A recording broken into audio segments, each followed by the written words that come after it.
bother you? Am I in your way?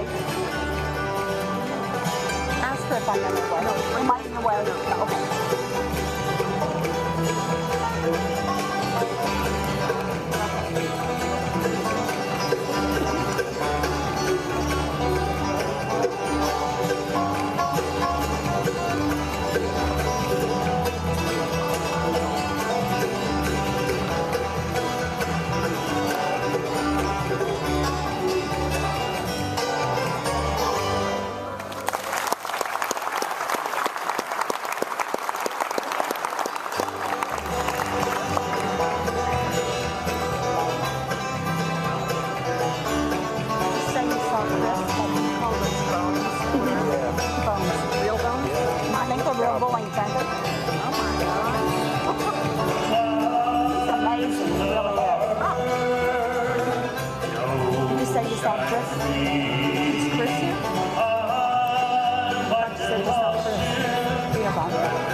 He's about to sing one for you. We don't let him sing very many, and you're about to find out why.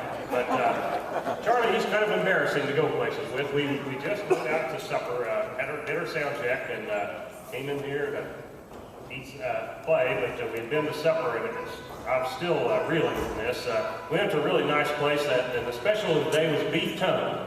And so I ordered the beef tongue, and Vickie ordered the beef tongue, Mike ordered the beef tongue, and Barry ordered the beef tongue, and come time for Charlie to order, he just looked kind of stupid and said, yeah, I couldn't stand to eat anything that came out of the mouth of an animal. Just bring me a couple of eggs.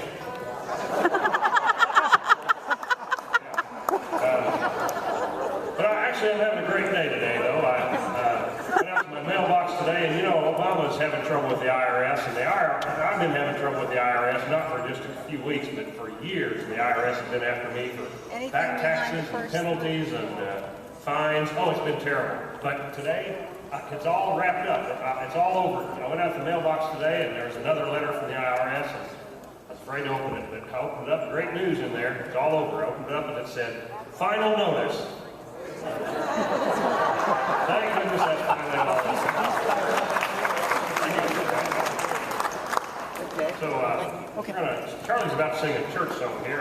Charlie came to me about 10 years ago, and he says, "Ranger Stan, I don't know what to do. All my finances finances are just going straight into the toilet. I really honestly don't know what to do. And, I'm a good Christian man. I said, Charlie, I think you need to just look in the Bible and see what the Bible says about financial problems. And so I saw him a week later. He was driving a brand new Cadillac, waved at me, had a big gold Rolex on his arm. I said, Charlie, what happened? I thought you were having financial problems. And he said, well, I was, but I took your advice. I opened my Bible, and the first thing I saw was the answer to my problems. I said, well, really, what did it say?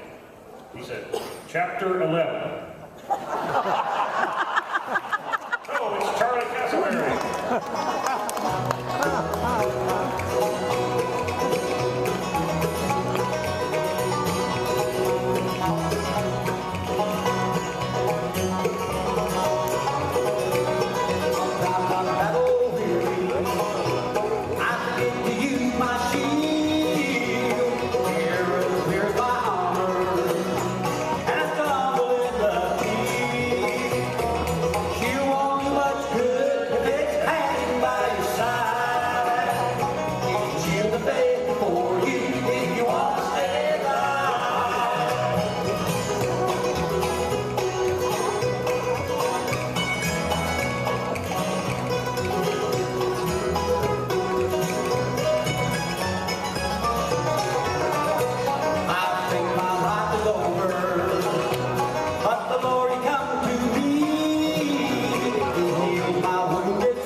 Sleep till the doorbell rang, and so I got up, went to the door, and there's a couple of Jehovah's Witnesses there. And I invited them in, and they came in and sat down on the sofa, and I said, what do you guys want to talk about? They said, we don't know, we never got this far before.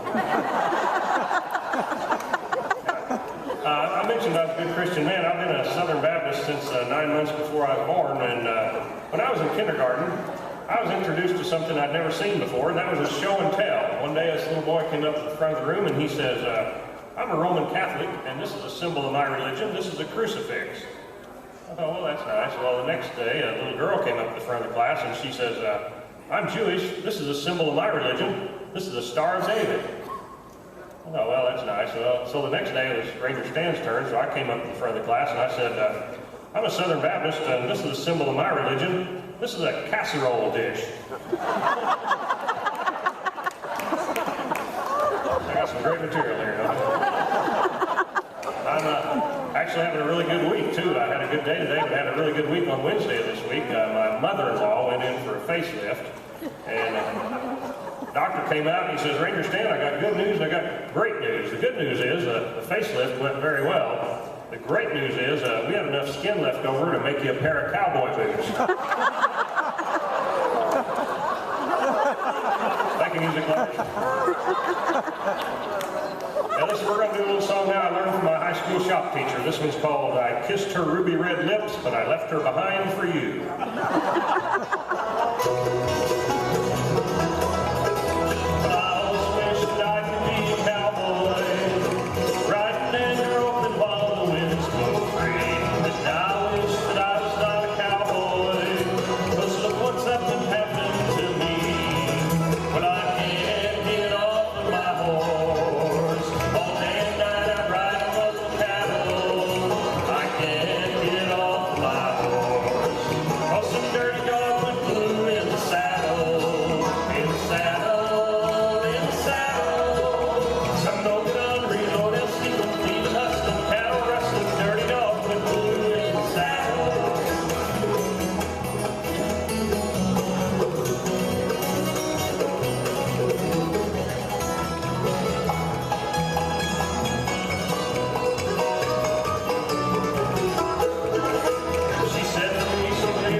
He's amazing, and but he's once again he's like Charlie. He's kind of embarrassing to be places with, and he's showing off. He's always showing off, and you know, if you're on the Bones, that's fine. But has he shown you his puzzle tonight? He's been out there. He's been showing people the puzzle all night long. He's got this puzzle. He says he's showing us backstage. He come in. He says, "Ranger Stan, I got this puzzle I want to show you. It took me 6 months to put it together." I said, well, 6 months? Wow, does it have like 3,000 pieces or 5,000 pieces? He said, no, it had 25. So it took you 6 months to put together a puzzle that had 25 pieces? And he said, yeah, but look here on the box. It says 3 to 5 years. And Barry lives kind of down there on the Oklahoma-Kansas line. Do you live on the Oklahoma side? Yeah, well, and, you know, he gets a little confused sometimes. You know, in Kansas, you know, we have the Arkansas River that flows right through the middle of Wichita, and we got Arkansas City down there. Well, we were playing a gig down in that area, and after the gig, we stopped to eat, and Barry all night long had been calling it Arkansas City. And we said, no, Barry, it's Arkansas City. He said, no, there's a whole state over there called Arkansas. It's got to be Arkansas City. I said, no, it's Arkansas City. So anyway, we're eating at this little restaurant, and this little girl that worked there walked by, and I said, would you tell this cowboy here where we are and say it really slowly so he can understand it? So she says, all right. Burger King.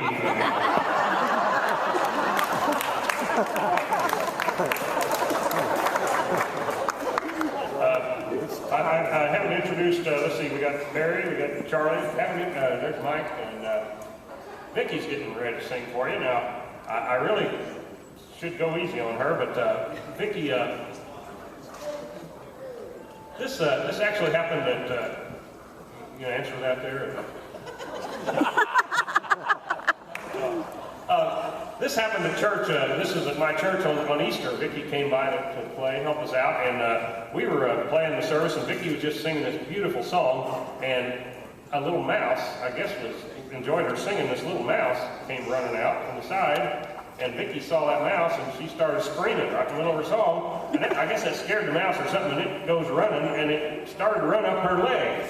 And I tell you what, it was a miracle what happened next, because that mouse started running up her leg, and she caught that mouse and held it right there between her knees. And it was a miracle, I'm telling you. The miracle was she squeezed over a quart of water out of that mouse.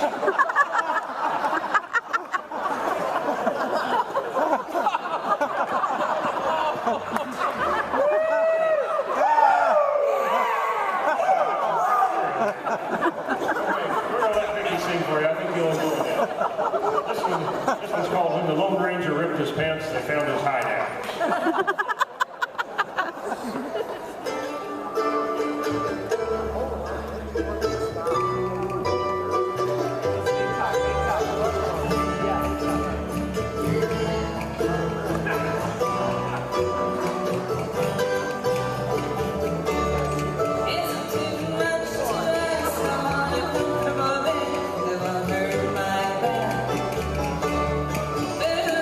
Fill me up and warm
I mentioned we had a gig down around the Winfield area, and I don't know how familiar you are with the roads down around that area, but I'm the driver for the band, and we're on the way back to Wichita, and I got pulled over by the police, and it was kind of embarrassing, but the policeman came up the window and said, I said, "What's the matter, officer?" And he said, "Well, you're driving awful slow." I said, "Well, I'm driving the speed limit." And he said, "Well, what do you think the speed limit is anyway?" And I said, "Well, it's 15. I saw it on the sign right back there. It said 15, so I'm driving 15. He said, "Well, did that 15, did it happen to have a sunflower around it?"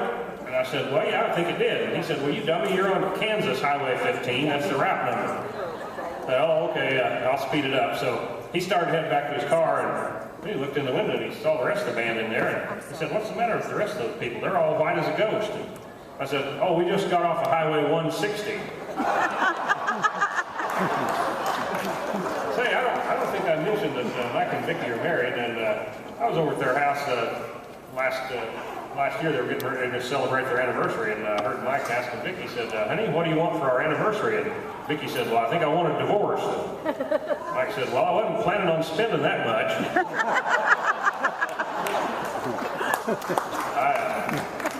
I went out this afternoon with my wife. Our kitchen stove had gone out, and so we went down to Best Buy. We were trying to buy a new kitchen stove, and I went in there, and this little boy came up to, I guess he's trying to sell us on the spot, and he says, "You know, if you buy this stove today, you won't pay anything for a year." And my wife says, "Who told you about us?"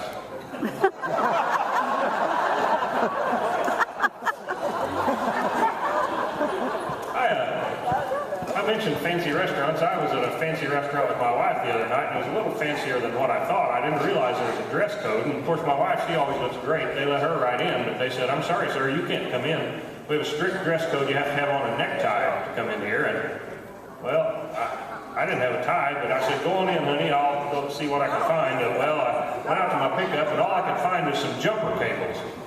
So I tied those around my neck and went up to the door, and they said, "Well, I guess you can come in, just don't try and start anything."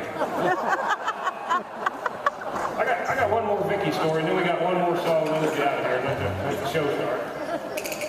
This is a Vickie story, and you're not going to think Vickie is in this story, but trust me, she's in this story. I've done a lot of things in my life. I've been a superstar cowboy singer like I am tonight.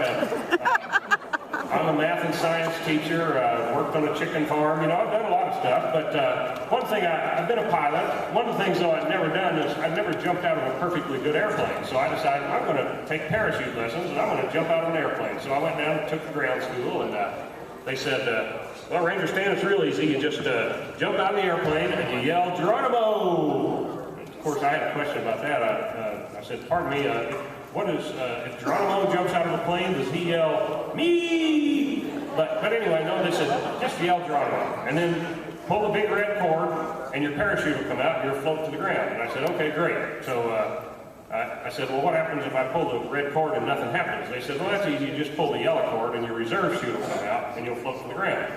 I said, "Oh, okay, I'm ready." So they took me up, and I jumped out of the plane, and I yelled, "Geronimo!" And I pulled the big red cord, and nothing happened. I was a trained professional. I knew just exactly what to do, so I didn't panic, so I pulled on the yellow cord, and nothing happened. So I'm hurtling towards the ground, and about that time, hey folks, we didn't leave when you got here.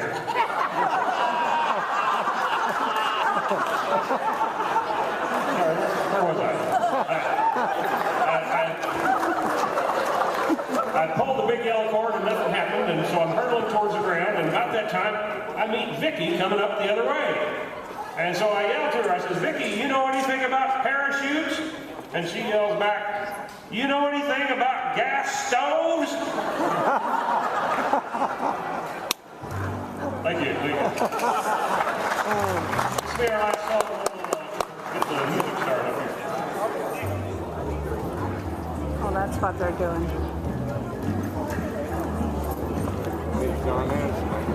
Yeah.